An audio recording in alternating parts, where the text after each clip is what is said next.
ಮದುವೆಯ ಅದ್ದೂರಿತನವನ್ನು ಸೆರೆ ಹಿಡಿಯುವುದರಲ್ಲಾಗಲಿ, ಗಡಿಯಲ್ಲಿ ಹದ್ದಿನ ಕಣ್ಣಿಡುವುದರಾಗಿರಲಿ ಅಥವಾ ಸಿಲ್ಕ್ ಬೋರ್ಡ್ ನಂತಹ ಟ್ರಾಫಿಕ್ ದಟ್ಟಣೆಯನ್ನು ನಿಯಂತ್ರಿಸುವುದರಲ್ಲಾಗಿರಲಿ, ಇವತ್ತು ಡ್ರೋನ್ಗಳಿಲ್ಲದೆ ಯಾವ ಕೆಲಸವೂ ಪೂರ್ಣವಾಗ್ತಿಲ್ಲ. ಒಂದು ಕಾಲದಲ್ಲಿ ಕೇವಲ ಸೈನ್ಸ್ ಫಿಕ್ಷನ್ ಸಿನಿಮಾಗಳಿಗಷ್ಟೇ ಸೀಮಿತವಾಗಿದ್ದ ಮಾನವರಹಿತ ವೈಮಾನಿಕ ವಾಹನಗಳು ಇಂದು ನಮ್ಮ ದೈನಂದಿನ ಬದುಕಿನ ಅವಿಭಾಜ್ಯ ಅಂಗವಾಗಿವೆ. ಡ್ರೋನ್ ತಂತ್ರಜ್ಞಾನ ರಾತ್ರೋರಾತ್ರಿ ಹುಟ್ಟಿಕೊಂಡದ್ದಲ್ಲ. ಇದರ ಇತಿಹಾಸ 1849ರಷ್ಟು ಹಳೆಯದು. ಆಸ್ಟ್ರಿಯಾ ದೇಶವು ವೆನಿಸ್ ನಗರದ ಮೇಲೆ ಬಾಂಬ್ ದಾಳಿ ಮಾಡಲು ಸ್ಫೋಟಕ ತುಂಬಿದ ಮಾನವರಹಿತ ಬಲೂನ್ಗಳನ್ನು ಬಳಸಿತ್ತು. ಅಲ್ಲಿಂದ ಡ್ರೋನ್ಗಳ ಕಲ್ಪನೆಗೆ ಬೀಜ ಬಿತ್ತಂತಾಗಿತ್ತು. ಮೊದಲನೇ ಮಹಾಯುದ್ಧದಲ್ಲಿ ರೇಡಿಯೋ ಕಂಟ್ರೋಲ್ ವಿಮಾನಗಳ ಪ್ರಯೋಗವಾಯಿತು. ಶೀತಲ ಸಮರ ಮತ್ತು ವಿಯೆಟ್ನಾಂ ಯುದ್ಧದ ಸಮಯದಲ್ಲಿ ಅಮೆರಿಕ ತನ್ನ ಬೇಹುಗಾರಿಕೆಗೆ ಡ್ರೋನ್ಗಳನ್ನು ಪ್ರಮುಖ ಅಸ್ತ್ರವನ್ನಾಗಿ ಮಾಡಿಕೊಂಡಿತು.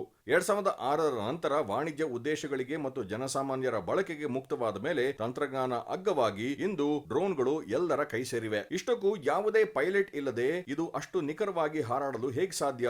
ಬಹುತೇಕ ಡ್ರೋನ್ಗಳು ಕ್ವಾಡ್ಕಾಪ್ಟರ್ ಅಂದರೆ 4 ರೆಕ್ಕೆಗಳ ವಿನ್ಯಾಸ ಹೊಂದಿರುತ್ತವೆ. 4 ಮೋಟಾರ್ಗಳು ಗಾಳಿಯನ್ನು ಕೆಳಮುಖವಾಗಿ ತಳ್ಳಿದಾಗ ಉಂಟಾಗುವ ಒತ್ತಡದಿಂದ ಡ್ರೋನ್ ಗುರುತ್ವಾಕರ್ಷಣೆಯನ್ನ ಮೀರಿ ಮೇಲಕ್ಕೆ ಏರ್ತದೆ. ಇದರ ಮೆದುಳಿನಂತೆ ಕೆಲಸ ಮಾಡುವುದು ಫ್ಲೈಟ್ ಕಂಟ್ರೋಲರ್. ಜೊತೆಗೆ ಗೈರೋಸ್ಕೋಪ್, ಆಕ್ಸೆಲೆರೋಮೀಟರ್ ಮತ್ತು ಜಿಪಿಎಸ್ ತಂತ್ರಜ್ಞಾನಗಳು ಡ್ರೋನ್ ಗಾಳಿಯಲ್ಲಿ ಅಲುಗಾಡದಂತೆ, ಬ್ಯಾಲೆನ್ಸ್ ಕಳೆದುಕೊಳ್ಳದಂತೆ ಮತ್ತು ನಾವು ಕೊಟ್ಟ ಮಾರ್ಗದಲ್ಲಿಯೇ ನಿಖರವಾಗಿ ಚಲಿಸುವಂತೆ ನೋಡಿಕೊಳ್ಳುತ್ತವೆ. ಇತ್ತೀಚಿನ ಸ್ಮಾರ್ಟ್ ಡ್ರೋನ್ಗಳಲ್ಲಿ ಆಬ್ಸ್ಟಿಕಲ್ ಅವಾಯ್ಡೆನ್ಸ್ ಸೆನ್ಸಾರ್ಗಳಿದ್ದು, ಮರ ಅಥವಾ ಕಟ್ಟಡಗಳು ಎದುರಾದರೆ ತಾವಾಗಿಯೇ ದಾರಿ ಬದಲಿಸುವಷ್ಟರ ಮಟ್ಟಿಗೆ ಆರ್ಟಿಫಿಷಿಯಲ್ ಇಂಟೆಲಿಜೆನ್ಸ್ ಬೆಳೆದಿದೆ. ಡ್ರೋನ್ಗಳ ಉಪಯೋಗ ಕೇವಲ ಸುದ್ದಿ ಅಥವಾ ಸಿನಿಮಾ ಚಿತ್ರೀಕರಣಕ್ಕೆ ಮಾತ್ರ ಸೀಮಿತವಾಗಿಲ್ಲ. ಕೃಷಿ ಕ್ಷೇತ್ರದಲ್ಲಿ ಕಿಸಾನ್ ಡ್ರೋನ್ಗಳು ಕ್ರಾಂತಿಯನ್ನೇ ಮಾಡ್ತಿವೆ. ಎಕರೆಗಟ್ಟಲೆ ಜಮೀನಿಗೆ ಕೇವಲ ನಿಮಿಷಗಳಲ್ಲಿ ನಿಖರವಾಗಿ ಕ್ರಿಮಿನಾಶಕ, ರಸಗೊಬ್ಬರ ಸಿಂಪಡಿಸುತ್ತಿವೆ. ನಗರದ ಮೂಲಸೌಕರ್ಯ, ಸ್ಮಾರ್ಟ್ ಸಿಟಿ ಯೋಜನೆಗಳು ಮತ್ತು ಬೃಹತ್ ಕಾಮಗಾರಿಗಳ ಸಮೀಕ್ಷೆಗೆ ಈಗ ಡ್ರೋನ್ಗಳೇ ಆಧಾರ. ಇನ್ನು ಪ್ರವಾಹದಂತಹ ಪ್ರಾಕೃತಿಕ ವಿಕೋಪಗಳಲ್ಲಿ ಸಿಲುಕಿದವರ ರಕ್ಷಣೆಗೆ, ಗುಡ್ಡಗಾಡು ಪ್ರದೇಶಗಳಿಗೆ ತುರ್ತು ರಕ್ತ ಮತ್ತು ವೈದ್ಯಕೀಯ ಕಿಟ್ಗಳನ್ನು ತಲುಪಿಸುವಲ್ಲಿ